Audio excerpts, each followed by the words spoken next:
must ask you, this might be too personal, but 8 inches.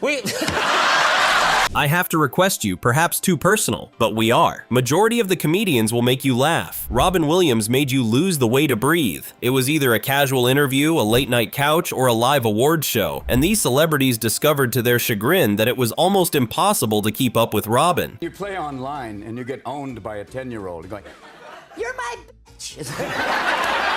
When you play online and you are owned by somebody who is 10 years old, "Hey old man, I own your ass, where are you, this many?" That was Robin, unpredictable, relentless, and somehow, always funny. Chapter 1, where the chaos came from. Wonder what the source of the comedy of Robin Williams was? That is safe to say. One encounter with his mother answers that question immediately. Mother was funny then. She also had a wonderful sight gag we can't do here where she cuts a rubber band in half and goes, that was...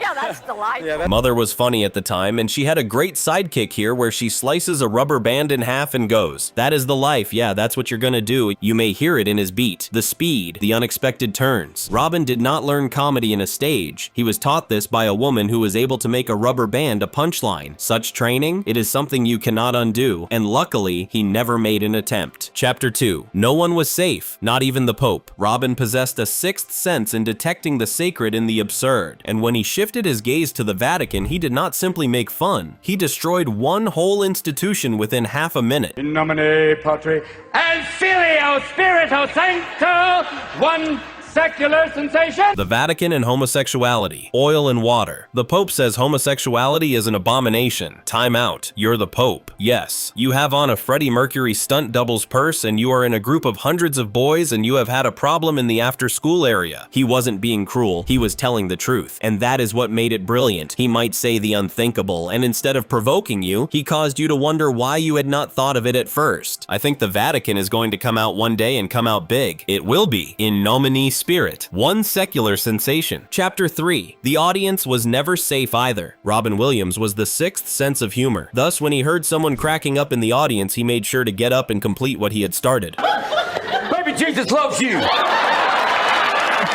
Jesus loves you. Are you okay? Jesus loves you, baby. Jesus loves you. I know you believe. You believe in the power. I will lay my hands upon you first before I do this. He was not playing at you. He performed with you. And with you sometimes I take it. But never, never, never so that you could not gasp. He was able to make one audience a character in his program, and they liked him because of it. Group 3, Karabaka. Group 4, Cadaver 4. I am sorry. It is unprofessional. Ready? And what happened? Ready? And... What happened? Chapter 4, turning flaws into firepower. There's confidence. And then there is Robin, who takes what others would conceal and makes it one of his best comedic weapons. I had a waxing for a movie, and they had two girls waxing me. And at one point they went, "Do you mind if we take a break?" One time I had a movie where I had a waxing done, so they had two girls who were waxing me, and at one point they said, "Do you mind? Can we have a break?" It's the hairiest man I have ever seen in my life. Majority of the population would be horrified. Robin saw a stage. It is a scary one. It is a wonderful thing. I have visited the zoo and even heard monkeys say, "What are you doing out there?" It is frightening. It is an amazing thing. I've actually been at the zoo and had monkeys go, "What are you doing outside?" The border between tragedy and comedy is narrow, and nobody ever did it better than Robin Williams, who never thought of taking himself too seriously. People will always talk about their phones. I only have 2 bars. I am an alcoholic. I only needed a bar, and I was often going. Listen, I'm an alcoholic. All I've ever needed was 1 bar. Chapter 5, Robin versus technology. Robin Williams was capable of improvising anything, but place him in the presence of new technology and he is as much like us as any other person, except funnier. It's a moral GPS, it's kind of cool. The girl you're texting is the same age as your daughter. Reroute.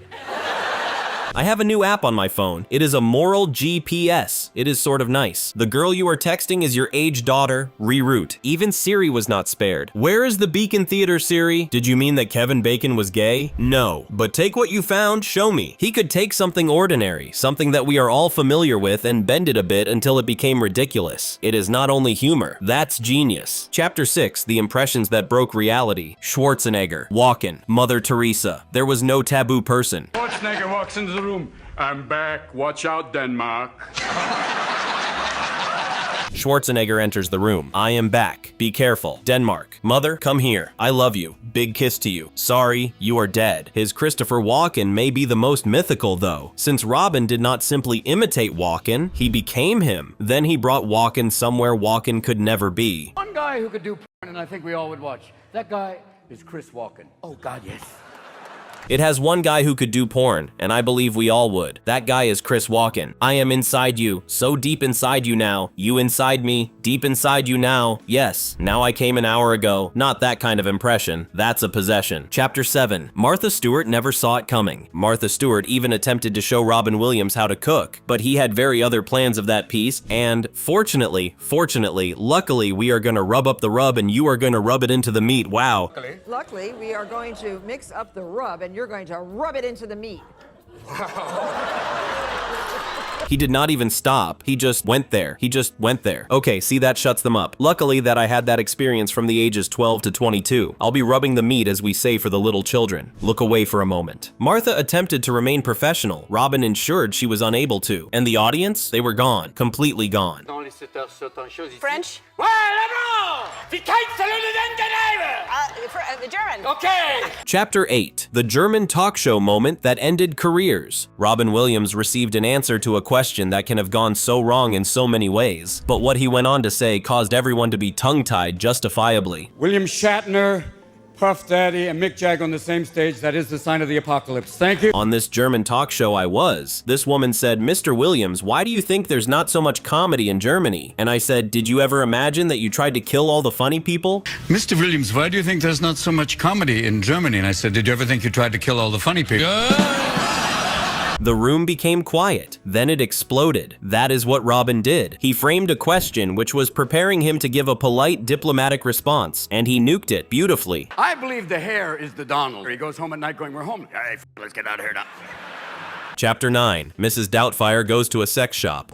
Which makes you think 4,000 years ago there was some shepherd that went, no, the rest of you go to town. I'll be okay. It must have been tiresome to become Mrs. Doubtfire, but Robin saw an opportunity nobody else did, and by way of saying so, he made the best of it. In San Francisco, she dresses up as her and enters a sex shop and buys this half-foot massive two-headed where she says, do you have anything bigger? I walked into a sex shop when I was dressed as her in San Francisco, picked up this huge double-headed dildo and went, do you have anything larger? That is what there is about Robin. He was not a mere character player. He became them, and then he brought them there where the script never meant, where no script ever means to go. First of all, Bob, I want to congratulate you on the new look, the Saddam Hussein mission thing you've got going on. Chapter 10. Even Coco the gorilla wasn't ready. Talking about surprise meetings, the one that Robin had with Coco the gorilla came too close to being a completely different Hollywood film. There is only one animal who can tell you if she is happy and wants to mate. That is Coco the silverback gorilla, she said to her trainer. And I went, what does that mean? She wants you to tickle her. All right, then she goes. What does that mean? She wants you to lift your shirt. He unbuttoned his shirt. Coco reached out and took his nipples in his hand. Then a fun thing had occurred since my balls went. Somebody wants to play. Should we go to phase 2? No, do not go to the second stage. Only Robin. He could have been a comic legend and an A-list star, yet he was a human being as the rest of us at the end of the day. Well, perhaps only a few of us. Are you an internet user? Oh, a little. Every now and then. Frequent internet user? Oh, a little. Now and then. The strangest thing we ever had on the show. An honest man. Robin Williams did not require a script. A filter was unnecessary to him. He did not have to be allowed. He needed a stage, an audience, and a heartbeat. And decades long, he gave us what none could give. Laughter that did not just have to be your mouth, it was out of your breast, from your gut, out of such a hole you had forgotten where you had stopped and where the joke had started. Majority of the comedians make you laugh. Robin Williams caused you to forget how to inhale. Thanks for watching. In case you love this tribute to a real legend, tap the like and subscribe buttons to get more of those moments that remind us of the reason why comedy is important. And tell us in the comments, what do you like best about Robin Williams? See you in the next one.